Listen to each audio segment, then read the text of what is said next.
ago, but I checked this morning and this is still what it looks like. The country is mostly in high levels of community transmission of COVID. The summer wave is not over, even though we're into October for most of the country, even though it's over here. So the Bay Area, I don't want to oversell this.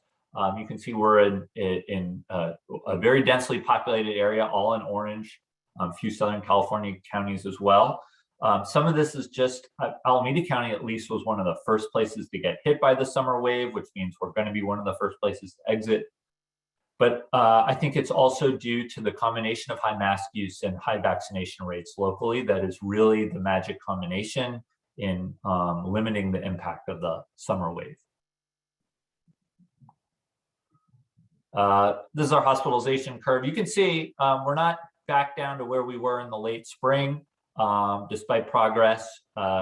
This lump here on the right is the summer wave. But steady improvements even since we made this slide. So this is again, I wanted to highlight for those of you who haven't paid close attention to this before, you can actually look at the percent of population over age 12 who are fully vaccinated by city on the far right of this page on our dashboard, our vaccination progress page. So you can see Livermore a little bit lower than a lot of the cities in the county. Again, I think everybody's going to get a bump up when we move some people from that one dose category up at the top left into that fully vaccinated category. The state has done some things to help us kind of match people to their doses a little bit better. But still there's some room to improve across the whole county.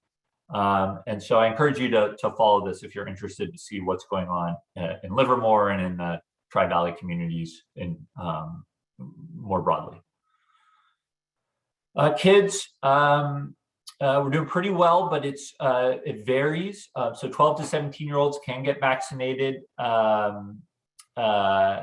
We are not as good as some of our neighbors in the western part of the Bay Area. And there are some neighborhoods, particularly in the northwestern part of the county, where we have still pretty low rates among teenagers. So we're working hard to address that.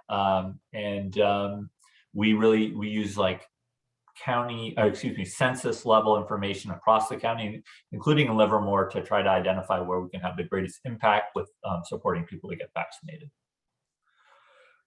Well, this is my last slide. What does the future hold? So this is a projection for the coming 3 months from a group that I think does this stuff pretty well up at the University of Washington. This is for the state of California, not for Alameda County. We tend to perform a little better than the state as a whole. And what this shows you is, so this dashed line, you can see it says today. That's today, almost. So the red line is a worst case scenario, bad variant comes along that vaccines just don't help for. People aren't wearing masks, it's back to normal life, and we see a lot of cases. I think that's very unlikely. I don't think there's the likelihood of a variant that just slides by everybody's immunity at this point is pretty low. Even if we saw something, it might be more of an incremental change. And then in the purple line is what these folks at University of Washington think is going to happen. And this, again, state as a whole, they revise this every week. So they think we're going to see a winter surge comparable to last winter in terms of the number of cases across California. And that speaks to the fact that there are still a lot of people statewide who are not immune, haven't had COVID, and that means it can circulate very easily. And I think it speaks to the fact that even vaccinated people can get COVID and infect others. And then the green line is if 95% of Californians are masked up through the winter. So masks still a potential benefit in this projection. So what I take away from this and other projections is we're not done. COVID's probably going to be with us forever. And we're not even done really with the these sort of pandemic waves. I think this winter is a setup for a lot of cases, a lot of hospitalizations, particularly in unvaccinated people. We'll probably have more flu around this year. That'll complicate the picture. But we are in much better shape than we were. I think the Bay Area is going to weather this very well. And I expect that it is going to start to feel a little bit more and more normal with each passing month. That's my last slide.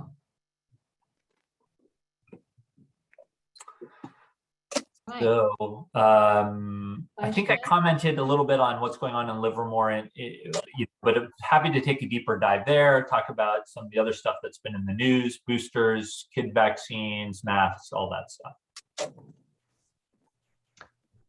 Okay. All right. So do you see that question in the chat? I don't know, Dr. Moss, if you can see it, but Michelle from the school district is asking, Yep. Can you speak to availability of the booster shot? Sure. So boosters have been approved for Pfizer vaccine recipients only. They're not recommended for everybody, but the recommendations are very broad. So there isn't a huge barrier in terms of who should get the booster. We are encouraging people to check with their healthcare provider. Many of the large healthcare providers will schedule boosters for their patients or check with their neighborhood pharmacy. We do not have the capacity, nor has there been the demand for these kind of large scale, Oakland Coliseum type of mass vaccination efforts for booster. And that makes sense because frankly, if you're already vaccinated, you're most of the way there in terms of protection. I think there's, for older adults in particular, there is a need for a booster, people who have compromised immunity. For others, it's a bit more of, I think we're playing it safe, but it just is not the same urgency that we saw in the spring. Okay, so Steve Van Dorn from the Chamber. Good to see you, Dr. Moss. Santa Cruz County recently ended their indoor mask mandate. What can we expect to see happening? When can we expect to see this happening in Alameda County? Yeah, so Santa Cruz, interestingly, built into their health officer order for masks, the exit criteria, and they honored their word. They said, we're going to lift it when this happens. It happened. It was the county moving to yellow on the CDC's sort of county severity meter. It only happened for a day. They went right back into orange, but they honored the order, and so we didn't. Most of the Bay Area did not sort of set a specific threshold in our orders, but if you are following the news, a little bit of it's leaked out. We have set some regional criteria. We're sort of hammering out the details this week, but I expect there'll be more either later today or tomorrow in terms of the details for what the rest of us are going to look for to get masks off. I think it's we all feel a little bit burned by what happened in the end of the spring with, masks coming off and a lot of restrictions being lifted and then everybody getting slammed with Delta right away. So it is a little bit of a cautious approach, but I think we are well on our way to changing the mask rules and really just defaulting to what the state requires, which is unvaccinated people only. So be on the lookout for those details later today. Great. And then Mayor Warner, he has his hand up, Mayor of Livermore. Hey, thank you, Dr. Moss. I wanted to really say how much I appreciate you and your team helping us with getting the Livermore specific data. It is really good. As we saw our rates go up and you guys helped us figure out how to increase the vaccination. So really appreciate everything you and your team did. I've got a couple of questions, if I may, more technical. We see that the first dose and second dose, what fraction of the people who get a first dose fail to get a second dose? Do you know that? Well, as I said, our data, the state keeps the vaccine data. They have done a better job recently of matching those second dose, the second doses with the first dose. So before it was kind of like Nick Moss got a first dose, and then later Mick Noss got a second dose, and they weren't matched up, but really were the same person. And so, so I think that the numbers that you see on our dashboard are a little off, but county-wide, I think the difference there, we haven't looked at this in a while, but I think we're close to like 88-89% with at least one dose, and about 82% fully vaccinated. So 4 or 5 percentage point difference, but some of those people are people who are in that 3 to 4 week period waiting for their second dose. So it's actually not that many people, and it's smaller than we thought. There's a handful of folks out there. We do try to, at least for our county clinics, and I think that healthcare providers do this as well. We do try to reach out to people who've only had one shot and say, hey, you need the second shot. And the second shot really is important for most people. Right. So the impression I got is that most of the people who haven't gotten the second dose are just in the waiting window. Okay. That's my impression. And again, I think those gaps are going to get smaller with this change in our, you'll see it on our dashboard, hopefully any day. So the first dose percentage is really the thing we can focus on in terms of where we're ultimately going to end up, or where we're going. I think that's right. You're looking into the future. Right. And so the second question I have, is there any data yet on the percentage of the breakthrough infections by vaccine type? You'd have to normalize it by the the percent of people who got that. But has anybody looked at that yet? Any preliminary indications? Yeah, there finally now is some national data that I think is very good. And you can look at sort of breakthroughs by vaccine type, and they adjust that for kind of age and things like that, try to get an accurate level. But what's most important is probably breakthroughs that result in severe disease. So what the most recent data from CDC showed, and there are different estimates out there, but they did a nice study where they compared the different types, is that Moderna actually has held up the best through the Delta wave. Pfizer, pretty good, but there is this concern about diminishing effectiveness with Pfizer over time. Still pretty good against severe disease. Some of that thing with Pfizer may just be the three-week window between doses. Moderna, it's a 4-week window. Pfizer, it's a 3-week window. Otherwise, they're very similar vaccines. So it may just be that 4 weeks is a little better in terms of longer-term protection.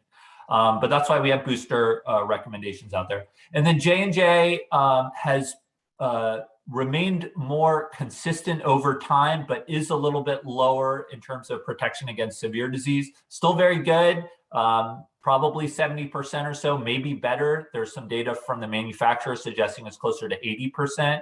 It's pretty good data. So, so it's Moderna, Pfizer, J&J protecting against severe disease. They all protect very well. If you had one of those and you never got another dose of vaccine, the vast majority of you will be just fine. So, so that's what I think the difference in the vaccines is today. Oh, good. And I thought also the Moderna was a 2 or 3 times the dosage of the Pfizer. Good question. I'm not sure. I mean, the volume of in the shot might be different, but that doesn't necessarily mean the amount of, the good stuff is that different. Yeah, I was just referring to the amount of the good stuff. I thought that there was a different ratio. You might be right. And then, just if I may, and yet, do you have any data on reinfection of somebody who's been infected twice or more? Yeah, I mean, it's tough because you wonder if we're capturing all the reinfections. Maybe not everybody's testing, or they have very mild reinfection. They just don't bother to get tested. They get home tested. But what we have seen is it happens, but it's not super common. And there's some statewide data about this as well. So it doesn't so far seem to have happened that much, but it does happen. We've certainly had hundreds of documented reinfections here, I don't think we're in the thousands, but I'd have to double check. So the last one is that with respect to the indoor masking, if you're projecting that we still could have another surge in the winter, and it would be, and it does look like some fraction of the cases are the breakthrough. It sounds like that the implication is that we're going to be having, it would be sensible to wear masks for a while indoors.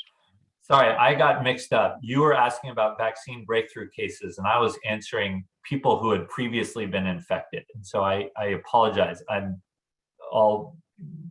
got twisted about. About 40% of our cases are in people who are previously vaccinated. So we have lots of breakthrough cases among previously vaccinated. It does appear to provide some, some protection. The case rates in vaccinated people are a little bit lower than they are in statewide. They're much lower, about 8 times lower statewide. Nationally, I think they thought it was about 5 times lower for vaccinated people compared to unvaccinated people through the Delta wave. It's very tricky to actually do that math because our populations are mixed. There may be some, if you're at high vaccination rates, vaccinated people are actually protecting unvaccinated people a little bit.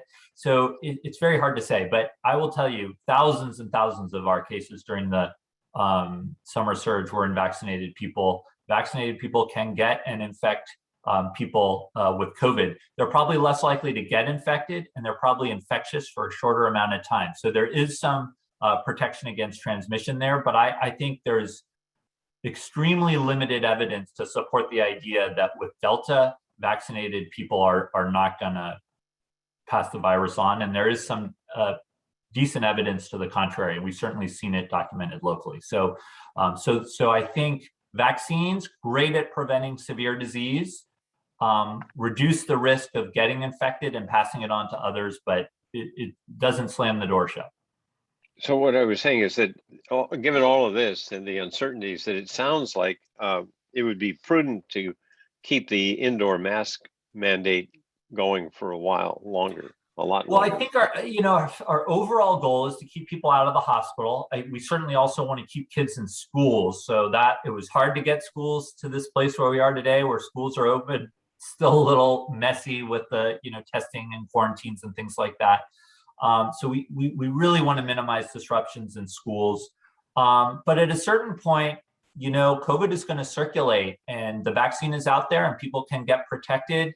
And if we're not seeing these kind of, hospitals filling up with severe disease, it's going to be hard to require masks for people. And so I think, we've tried to balance that out locally. There is no magic time when we hit that. As you know, many parts of the country have already sort of said, well, you can wear a mask if you want to. I think there is an argument to have masks on when COVID is circulating in our communities, even if there are a lot of people vaccinated. But what that looks like in the heart of the winter, it remains to be seen. Thank you. Thank you, Mayor Warner. So in the chat, Dr. Moss, can you just tell us a little bit why you look to University of Washington as far as those studies? Can you tell us a little bit? Sure. I mean, first of all, projections are just projections. There's many out there. CDC also provides county by county projections, but they only go 3 or 4 weeks out. They've been wrong before. I think this group they're very good at it. They use good data inputs. They change it all the time. They're investing a lot of effort in making sure it's accurate, but it's not the only projection out there. And they change over time. And it's going to be different depending on, how much vaccination you have. So Alameda County is probably going to look a little different from the graph I showed you. I think the question in the chat about this got to the fact that some people were saying, we'll just brew along at sort of a high level of transmission instead of having a spike in the winter. But we're already not doing that in Alameda County. We're already dropping to lower levels. And so, I think we just need to be prepared for all of them to be wrong and not put too much weight in any one projection, but rather, design policies that are, I think, prudent, make sure people get vaccinated, and be prepared to change course if we have to. Great, thank you. And then Kim from Fremont Bank, do you feel there will be an annual COVID shot similar to the flu shot, since it seems COVID isn't going away as new variants develop? So yeah, I mean, I'm not an immunologist. I'm not an expert on vaccines. I've listened. There was a big infectious disease doctors have an annual conference. I listened to like as many of the vaccine talks as I could, and there's a few more I'm going to listen to. I don't. My sense from the people who really understand this stuff is that's probably not going to be the case, that we're not going to have an annual COVID shot the way we do with flu. They're very different viruses in a lot of respects, even though the clinical illness can look very similar. And I think a more likely scenario is that most people get vaccinated. Some people don't. Of the people who don't, some will get severe disease or even die, but others will do okay. People who are vaccinated are going to get infected. They're going to get mild infections for the most part. And over time, the level of immunity and from just seeing COVID for folks is going to be such that the risk of severe disease is pretty low.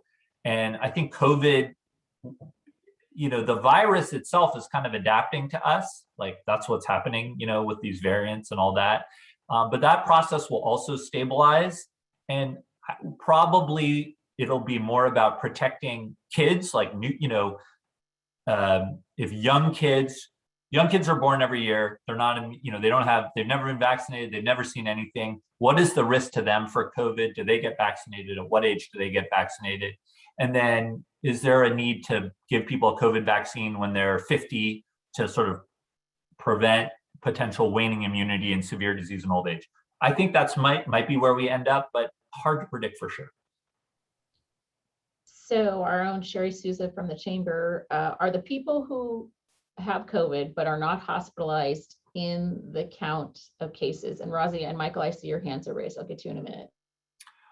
Yeah, so our case counts reflect people who got COVID, got tested, and that was reported to the state and the county, usually through an electronic reporting system where the laboratories just feed the information right in. So in order to be reflected in those numbers, you have to get tested, and you have to get tested at a lab, not like a home test. Some of the home tests, there's an app and that does the reportings, but I don't know how often people use that. So it does not capture every single case in Alameda County, but it captures a lot, and it's good for seeing the trend over time, even if it doesn't reflect everybody.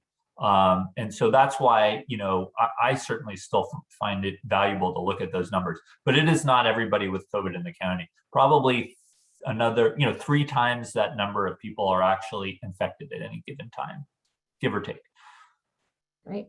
Okay, Razi, your hand is raised. Thank you, Dr. Moss. Thank you for being here and answering a lot of these questions for us. One question, I've tried to attend a lot of the county supervisor meetings, but have you heard or any rumblings about a possible vaccine mandate similar to what's going on in Contra Costa? I was having ice cream with my wife last week and was asked for an ID and a copy of my vaccine card before I could buy an ice cream. So just wanted to get a sense for where Alameda County was with that and with you. Yeah, and I think, and Razi, apologize. I think I have an email from you in my inbox with a similar question. So I'm sorry I have not got to it yet. I did mean to, but I just haven't had a lot of desk time recently. I find ways to catch you, Dr. Moss. Thank you.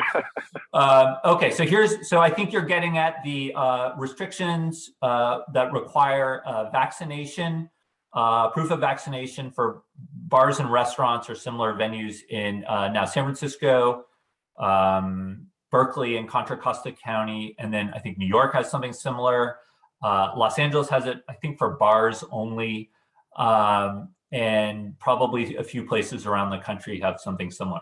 Right now, we don't have anything like that in the works. We could get into the details of the whys and why not. I think I'm certainly interested from you as a Chamber of Commerce And any feedback you have about your experience with these or what you think it might mean for your business, feel free to reach out to me. And Don knows how to reach me. So does Razi, and so does Mayor Werner. Please, I'm happy to hear input, but I have to be honest. I think in weighing this as a county-wide option and what we're trying to achieve from a public health standpoint, we haven't determined that this is the right move for the county as a whole. Could change, but that's where we are today. And then Michael. Thank you, Dr. Moss. Actually, part of my question was just answered, but my second part of my question is a what if scenario, in that in my particular family, we've all had all three types of shots. So my question is if something happens where we need to get a booster because we're caring for a population that could potentially have a problem if we're not fully vaccinated, or like I'm caring for a loved one that has just had a recent surgery or going to have a surgery, are they going to have the ability of giving somebody that had a Moderna shot a Pfizer booster, or can they even do that? What do you think? Yeah, so the great question. So first of all, the FDA is going to hear about Moderna and J&J booster data end of next week, I think the 14th and 15th. And so hopefully we'll get some FDA authorization. It won't necessarily be mix and match, but CDC could potentially look at some of the data that's out there and give us some mix and match guidance. We don't really have that yet. There's very limited data about mix and match for the US vaccines, particularly like J&J and Pfizer, J&J and Moderna. I think the Moderna folks who most need a booster will probably have a guidance for that, within the next few weeks, and J&J as well. The mix and match stuff, I'm not sure. Certainly, it is possible for people to access. There are ways that people have managed to access vaccines and mix and match on their own. There isn't enough data for me to recommend one thing or the other, and we're really trying to stick with CDC recommendations. So I think there'll be more, though, at least for Moderna boosters in a couple weeks. Okay. So I will just say to Dr. Moss, thank you.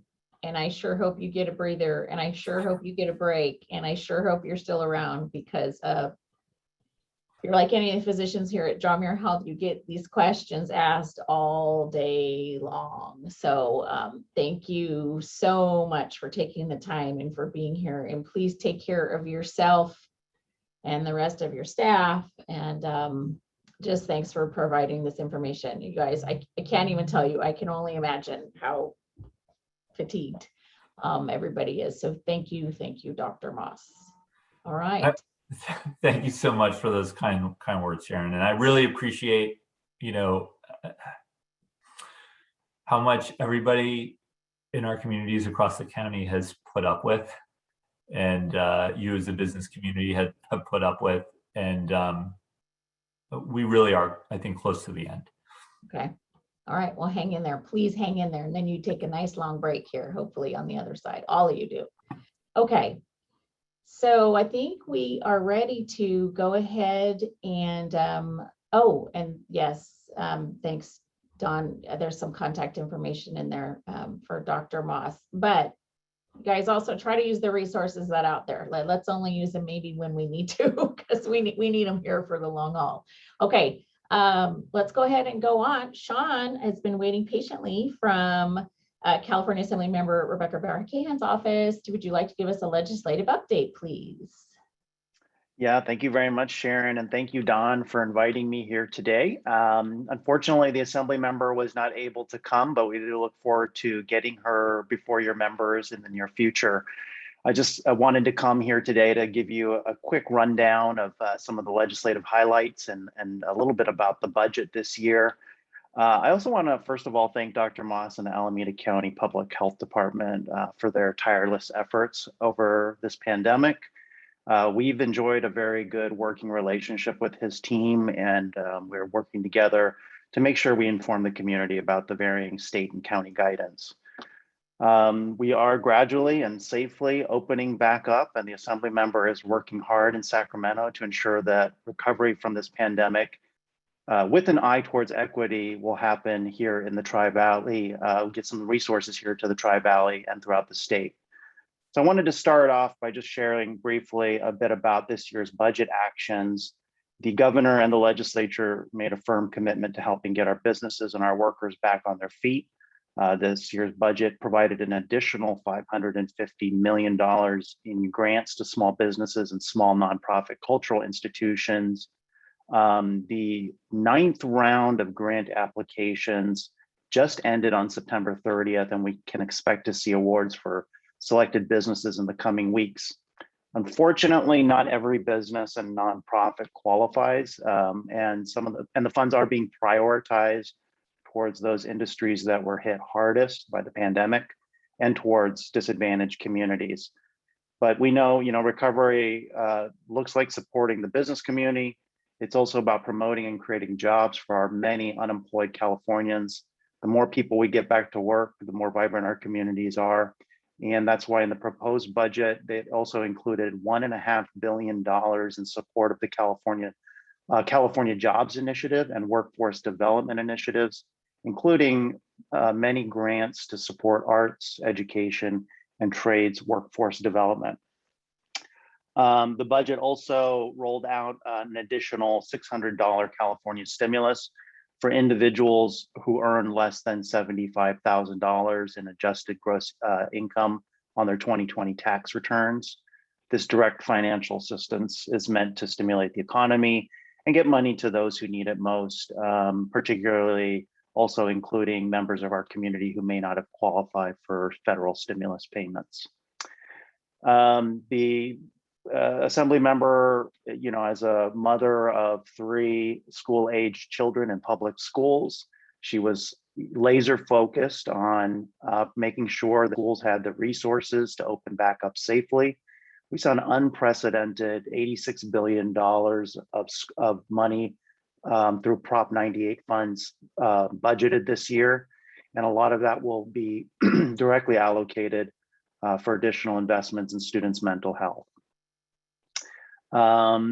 Housing continues to be a big hot topic, and there was a number of immediate budget actions that were taken. $2.6 billion in federal funding came down to keep tenants in their homes. I do want to just remind folks that although the eviction moratorium is sunsetting, that the rental relief funds are still available, and we are still accepting applications. Here in Alameda County, that goes through the county. And then for those of you who cross over into Contra Costa County, they're under the state program. Our office can assist navigate either program if you know of people who need rental assistance. Also, Project Roomkey, which was largely very successful throughout the pandemic, got an additional $1.7 billion in one-time funding. This homeless program was used to purchase motels, short-term community mental health facilities, and senior housing to ensure that our most vulnerable did not go unhoused. Budget wins. The Assembly member worked really hard to ensure that we got some return to source funding into district. We got $31 million to preserve Tesla Park in perpetuity. The agreement between environmental advocates and then the state legislatures, championed by Assemblymember Bauer Kahan and Senator Glazer, the governor and California Department of Parks and Rec will protect Tesla Park and relocate OHV activity to a more suitable location. The Assembly member also brought back $3.5 million for East Bay Regional Parks District to purchase a helicopter for firefighting. In the most recent fire seasons, their copters was really kind of hitting its limit and not able to carry a full Bambi bucket of water. So we're looking to hopefully use those funds to replace that equipment. We also brought in $2.3 million for the City of Dublin's Iron Horse Nature Park and Open Space project, as well as $125,000 to support the City of Orinda for a creek restoration project, and $238,000 to support the City of Lafayette's Safe Pathway for Schools. So all in all, a very successful year for bringing some money back into our jurisdictions here in the district. Transportation continues to be a top priority for the Assembly member. She's a big proponent of the Valley Link project and was working throughout the year to try to figure out a way to bring some funds in, state funds in for the project. Unfortunately, the legislature and the governor weren't really able to strike a deal yet, but that's still, that appropriation is still on the table, and we'll be continuing to work on that next year. I wanted to just touch really quickly on a couple pieces of business legislation that might be of interest to you. SB 19 from Senator Glazer's bill was signed by the governor last month. This is a bill that Assembly members supported, and it authorizes wine growers or brandy manufacturers to operate 2 off-site tasting rooms. So that's going to be good for Livermore Valley wineries. AB 80 was signed by the governor last April, and this, I think, was very helpful for small businesses who availed themselves of PPP loans or EIDL advance grants. And it just conforms California state tax code to the federal tax code. And this will result in a $6.2 billion tax cut for small businesses across the state. AB 61 passed, but it has not yet been signed by the governor. This would expand alcohol service to outdoor dining areas across the state for 365 days after the lifting of the COVID-19 pandemic. As we saw during the pandemic, this was a good source of income or revenue for our restaurants, and the Assembly member ran a similar companion bill to this in the Assembly. And this one by Senator Dodd made it through. So we're hoping that that gets signed. It does have a sunset clause of 2026, and it does exclude prepackaged beer, but other types of alcohol as well as mixed cocktails could be sold for takeout. Finally, I just want to touch on the Assembly members' bills. She had a legislative package of 17 bills this year. 6 of those passed the legislature and were signed by the governor. So no vetoes this year, which is great news. We do have 10 bills carried over into next year's legislative session, and we will continue to work on those. One bill that had a direct impact on the business community was AB 1033, and this was signed by the governor last month. And this will create a quicker and fairer process for small businesses and employees to resolve any disputes around paid family leave. This bill will require that both sides go through a mediation process to resolve disputes, and that'll hopefully alleviate the burden and time and cost of going to court. I also wanted to touch on the Assembly member's signature bill this legislative year, and that was AB 988, which will, we're going to continue to work on this next year. It will transform the way the state responds to mental health emergencies. The system would provide an alternative to 911 and help deploy mental health professionals rather than police officers in situations of mental health crisis. This particular bill is designed to create a funding stream to support those services. And it's still being negotiated. We're going to continue to work on it next year. But the Assembly member was an advocate for one-time funding because 988, which is a federally mandated phone number, will come online next July regardless. It's a matter of where that call will go when someone dials 988. So we got one-time funding of $20 million to fund a mental health crisis hotline that people throughout the state of California will get if they dial 988 next year when it comes online in July. And so that's about it. Our team has been very busy in the district office, predominantly with EDD claims. EDD has not been able to keep up with the extraordinary number of claims that they have received throughout the pandemic. And it's been our focus to help constituents navigate the process and get them the benefits that they have earned. If you know of anyone who's still in need of unemployment assistance, unemployment insurance assistance, please have them contact our office. And I will drop my my email and our office phone number in the chat here, along with a link to the full list of legislation that the Assembly member has run this year. How was that, Dawn? Quick enough? Thank you, Sean. So just quickly in the chat, I don't know if you can see that. So Kim Bradley had a quick question. Ken, did your question get answered? Did Sean address the rental? Let me look back here. Yeah, yes, it has certainly been lagging, and fortunately, with the portal that they've set up and the phone number that they've set up, I'm glad to report that they are being responsive, but it is taking time. It's taking 3 to 4 weeks for them to process those applications, unfortunately. If it goes beyond that, we are advising constituents to please contact our office. We do have a direct line to a liaison at the rental assistance program, and we would be happy to follow up on their application. Great. Okay. And I see Adam asked about the N3 Ranch. Yep. Very, very unfortunate. A coalition of public agencies and conservancy, the national, what are they? I forget the name of the conservancy. They were working on a deal. Nature Conservancy. Thank you.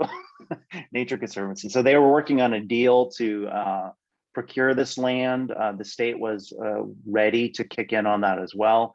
Unfortunately, they went with another offer to a private buyer.